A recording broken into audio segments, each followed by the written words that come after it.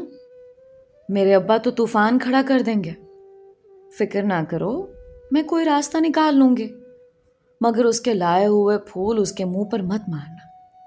اب اگر وہ پھول دے تو رکھ لینا اور مجھے دے دیا کرنا.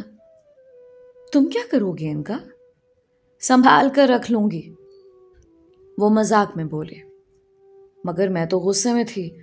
تبھی کہا، تم ہی شادی کر لو ناظر سے، میری بلا سے. مگر اب وہ مجھے پھول نہ بھجوائے، کہہ دینا اس سے. جب ناظر گھر میں ہوتا اور صنم آ جاتی تو وہ اس سے بات ضرور کرتے تھے، اس لیے میں نے ایسا کہا تھا. اگلے دن ناظر ہمارے گھر آیا. اس نے میری چھوٹی بہن کے ہاتھ مجھے پھول بھجوائے. تبھی صنم آ گئے.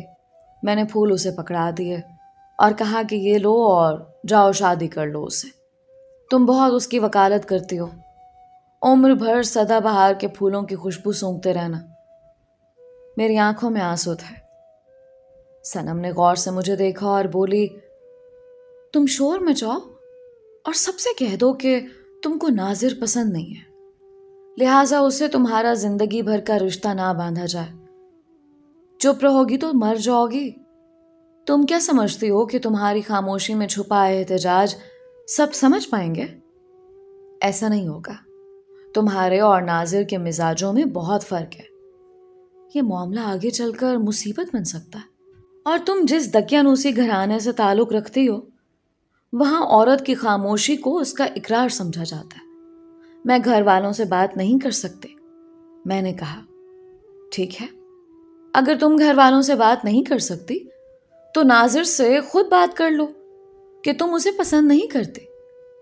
صنم نے اس دن خوب میرا برین واش کیا اور اس بات پر قائل کر لیا کہ اب ناظر آئے تو میں خود اسے کہہ دوں کہ اسے ناپسند کرتی ہوں. یہ منگل کی رات تھی. ناظر ہمارے گھر آیا. دروازہ میں نے ہی کھولا. ارد گرد کوئی نہ تھا. میں نے موقع دیکھ کر ہمت کی اور ایک ہی سانس میں اسے کہہ دیا کہ میں تم کو اس لیے پسند نہیں کرتی کیونکہ ہماری عادتیں نہیں ملتی اور ہمارے مزاج بھی مختلف ہیں. اس نے کہا، کوئی انسان بھی ایک جیسا نہیں ہوتا. سب کے مزاجوں میں ضرور فرق ہوتا ہے، لیکن جب ایک دوسرے سے محبت ہو جائے تو اس کی خاطر عادتوں اور مزاج کو بدلا جا سکتا. تم جس طرح چاہو گی میں شادی کے بعد خود کو بدل لوں گا. ہاں، اس کے علاوہ کوئی اور وجہ ہے تو بتا دو. میں تو جوش میں تھے. صنم نے مجھے سمجھا دیا تھا کہ ناظر پر اچھی طرح واضح کر دینا کہ اگر تمہاری اس سے شادی ہو گئی تو دونوں خوش نہ رہ سکیں گے، بلکہ دونوں کی زندگی برباد ہو جائے گی.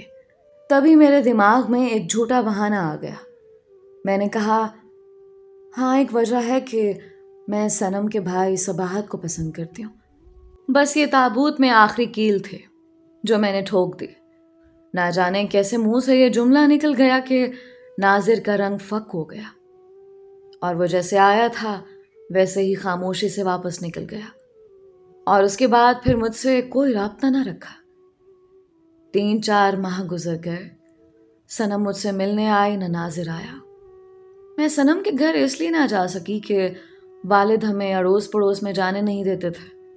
تبھی وہ آ جاتی تھی، لیکن ہم کسی کے گھر نہیں جاتے تھے.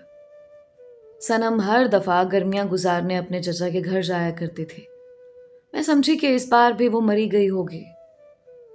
تبھی نہیں آ رہے. ناظر کا نہ آنا البتہ سمجھ میں آتا تھا. ظاہر ہے میں نے بات ہی ایسی کہہ دی تھی. اس کا ناراض ہو جانا قدرتی امر تھا. اب دل میں عجیب سے خدشات ابھرتے کہ ضرور دال میں کچھ کالا ہے. سیانے کہتے ہیں خدشے ایسے نہیں آ جاتے، کچھ ہونے والا ہوتا ہے تو ہی آتے ہیں. ایک دن امی سے سنا کہ ناظر ملازمت کی وجہ سے دوسرے شہر گیا ہوا ہے. تب مجھ کو اطمینان ہو گیا. کچھ دن گزرے تھے کہ صنم آ گئی. وہ اپنی شادی کی خبر بھلائی تھی کہ اس نے کورٹ میرج کر لی تھی. کس سے؟ کون ہے وہ؟ میں نے پوچھا. وہ بولی، ابھی تک والدین سے نہیں ملا ہے. وہ ناراض تھے، بڑی مشکل سے منایا ہے، تبھی تو آپ آئی ہوں۔ ابھی جلدی میں ہوں، دوبارہ آؤں گی تب بتا دوں گی۔ دوسری بار وہ 15 دن بعد آئی تو قدرے خوش تھے، کیونکہ والدین کو منا لیا تھا، مگر انہوں نے اس کے خاوند کو گھر آنے کی اجازت نہیں دی تھی۔ اس نے ہر بات مجھ سے چھپائی، اگر بتا دیتی تو شاید میں جنم جلی مزید جلنے سے بچ جاتے۔ والدین ناظر کو داماد بنانے کی ضد کرتے رہے، کیونکہ بچپن سے اس سے میری نسبت طے تھی۔ انہوں نے تہیہ کر لیا کہ وہ نہ میری سنیں گے اور نہ ناظر کے، بس جو بزرگوں کا فیصلہ ہوگا وہی ہوگا۔ وہ ناظر کو منا کر لائے اور اسے بتایا کہ ہمارے پڑوس میں صباحت نام کا کوئی لڑکا ہے ہی نہیں۔ تم کس صباحت کی بات کر رہے ہو؟ بلکہ صنم کا تو کوئی بھائی ہی نہیں ہے۔ یہ بات ناظر کو بھی معلوم تھی، لیکن وہ تو بہانے سے منہ بنائے ہوئے کہہ رہا تھا کہ کوئی اور لڑکا ہو سکتا ہے۔ لیکن یہ بات صریحاً غلط تھی، کیونکہ مجھے سرے سے کوئی لڑکا پسند نہیں تھا۔ میں نہ کبھی کسی سے ملی تھی۔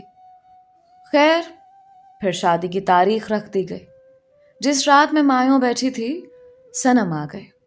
وہ بنی ٹھنی لیکن ذرا چپ چپ تھے، زیادہ بات نہیں کی، بس اس قدر بولی، مجھے افسوس ہے کہ جو اب تم کو نہیں چاہتا اور تم بھی جس کو ناپسند کرتی ہو اس سے تمہاری شادی ہو رہی ہے۔ اور اس بزدل کا حال دیکھو، ماں باپ کو انکار نہیں کر سکتا۔ میں نے اس کی بات کا کوئی جواب نہیں دیا، کیونکہ اور لڑکیاں بھی وہاں موجود تھیں۔ حوصلہ دینے کے بجائے صنم گویا جلتی پر تیل چھڑک رہی تھے۔ میں سوچنے لگی، صنم ایسی تو نہ تھے، جانے اب یہ کیوں ایسی ہو رہی ہے کہ اس نے دوستی کے تقاضے ہی بھلا دیے ہیں۔ سوچ بھی نہ سکتی تھی کہ تقدیر مجھ سے ایسا مذاق کرنے والی ہے۔ سب جنس بول رہے تھے اور میں بے خبر تھی کہ جس دوست کی دوستی پر ناز تھا وہی میری خوشیاں لوٹنے والی ہے۔ میں رونا چاہ رہی تھی، لیکن آنسو نہیں بہہ رہے تھے۔ میری رخصتی ہو گئی اور میں کسی سے کچھ نہ کہہ سکے۔ غلطی اپنی تھی اور آنے والے دنوں میں سزا بھی خود کو ہی بھگتنا تھی۔ یہ میری بھول تھی جو میں نے ناظر سے کہا تھا کہ مجھے تم پسند نہیں ہو، حالانکہ جانتی تھی کہ ہمارے خاندان میں بچپن کی نسبت توڑی نہیں جاتے۔ اس قصور کی ناظر نے مجھے اتنی بڑی سزا دی کہ مجھے چھوڑا بھی نہیں اور اپنایا بھی نہیں۔ اتنے دنوں تک صنم اور ناظر غائب رہے اور میں نے یہ جاننے کی کوشش ہی نہ کی کہ وہ کہاں ہے۔ صنم کو تو میں اپنی عزیز اس جان سہیلی سمجھتی تھی، مگر وہ ناگن نکلے۔ اس نے میری خوشیوں کو ڈس لیا۔ کاش میں اسے اپنے راز نہ بتاتے اور نہ اس سے مشورے لیتے، کہ وہ تو اپنا دماغ کسی اور سمت چلا رہی تھی۔ میں پھولوں کی سیج پر ناظر کا انتظار کرتی رہی، مگر وہ نہیں آیا۔ فجر کی اذان کے وقت آیا بھی تو مجھ سے کوئی بات نہیں کی، نہ میرا گھونگھٹ اٹھایا، میرا چہرہ تک دیکھنے کی زحمت نہ کی۔ دن یوں ہی دبے پاؤں گزرنے لگے۔ کسی سے کچھ کہنے کی ہمت نہ تھی، کیونکہ یہ میرا اپنا ہی کیا دھرا تھا۔ وہ دن بھر باہر رہتا، رات کے آخری پہر گھر آ جاتا اور چپ چاپ سو جاتا۔ ہم دونوں شادی کے اتنے دنوں بعد بھی ایک دوسرے کے لیے اجنبی تھے۔ کافی دن اس کے والدین مشورہ کرتے رہے۔ آخر انہوں نے خود ہی ناظر سے بات کی کہ تم اپنی بیوی سے بات کیوں نہیں کرتے؟ اسے کہیں لے کر جاؤ، رات کو بھی دیر سے گھر آتے ہو، یہ کیا طریقہ ہے؟ ناظر نے جواب دیا کہ اس سے پوچھ لو، اس نے کہا تھا کہ میں اس کو پسند نہیں۔ اب کوئی کسی کو پسند نہیں تو کوئی کیا کرے؟ زبردستی کے بندھن تو پھر ایسے ہی ہوتے ہیں۔ قیامت تو اس دن گزرے جب اس نے گھر میں بتایا کہ اس نے پہلے سے شادی کر رکھی ہے اور ایک بچے کا باپ بھی ہے۔ ہمارے خاندان میں صنم کو کوئی قبول کرنے پر تیار نہ تھا، مگر ناظر کی خاطر کرنا ہی پڑا کہ وہ ہمیشہ کے لیے گھر چھوڑنے کی دھمکی دے چکا تھا۔ صنم اس گھر کا وارث پیدا کر چکے تھے، جبکہ مجھے تو ابھی تک اس نے بیوی کا درجہ دیا ہی نہیں تھا۔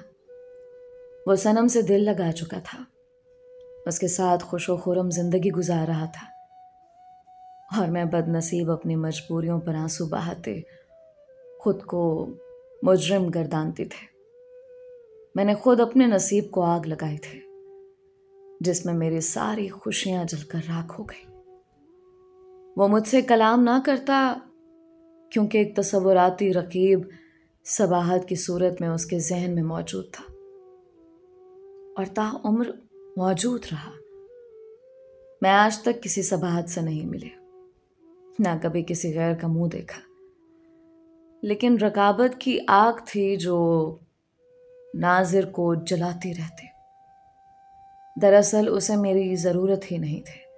وہ صنم اور اپنے 4 بچوں کے ساتھ بھرپور اور خوشیوں بھری زندگی گزار رہا تھا۔ جانے کیوں جو مجھے پہلے ناپسند تھا، اب میں اسے محبت کرنے لگی تھی۔ اگر پتہ ہوتا کہ صنم اس سے مجھے چرا چکی ہے تو اس سے شادی پر آمادہ ہونے کے بجائے زہر کھا لیتی۔ اس کے لیے میرے دل میں شدید محبت نے نہ جانے کب اور کیسے جنم لیا، میں نہیں جانتی۔ لیکن یہ ایک طرفہ خاموش آگ تھی جسے بجھانے والا کوئی نہ تھا۔ جب کوئی طلاق کی بات کرتا میں رونے لگتی۔ میں اس کی بیوی کہلاتی تھی۔ میرے لیے یہی بہت ہے۔ اپنا بویا خود کاٹ رہی ہوں۔ کسی کو الزام کیا تو میں نے ہیرے کی قدر نہ کی تو وہ بھی پتھر کا بن گیا۔ میں اس کی محبت کے قابل نہ تھی۔ صنم نے دامن پھیلایا اور محبت کے سارے پھول سمیٹ لیے، اور میں خالی دامن ہو گئی۔ کانٹے ہی میرے حصے میں آئے۔ آج بھی اس امید میں جی رہی ہوں کہ شاید میرا محبوب مجھے معاف کرتے، کسی دن گلے لگا لے۔ آخر میں اس کے نکاح میں ہوں، شاید کہ وہ پھر کبھی پلٹ کر لوٹ آئے۔ دوستو، یہ تھی روبینہ کی کہانی۔ اپنی بے وقوفی کی وجہ سے وہ زندگی میں آج بھی خالی دامن ہے۔ امید کرتی ہوں اس کہانی سے بہت سی لڑکیوں نے کافی کچھ سیکھا ہوگا۔ اپنی رائے کا اظہار کامنٹس میں ضرور کیا کریں۔ ملتے ہیں ایک اور نئی اور منفرد کہانی کے ساتھ۔ آپ سب کے پیار اور سپورٹ کا بے حد شکریہ۔ آج کا اسپیشل تھینکس مسز خیرالنساء کا، جن کا تعلق پاکستان سے ہے، اور مسٹر عمر علی کا، جن کا تعلق سیالکوٹ پاکستان سے ہے۔ اگر آپ نے ابھی تک ہمارے چینل کو سبسکرائب نہیں کیا تو ابھی سبسکرائب کر لیں۔ کہانیوں کو اپنے پیاروں تک لازمی شیئر کیا کریں۔ ہو سکتا ہے کوئی کہانی سن کر کسی کی زندگی بدل جائے۔ مجھے اپنی ڈھیر ساری دعاؤں میں یاد رکھیں۔ علیزہ کمل کو اجازت دیجیے۔ اللہ ہم سب کا حامی و ناصر رہے۔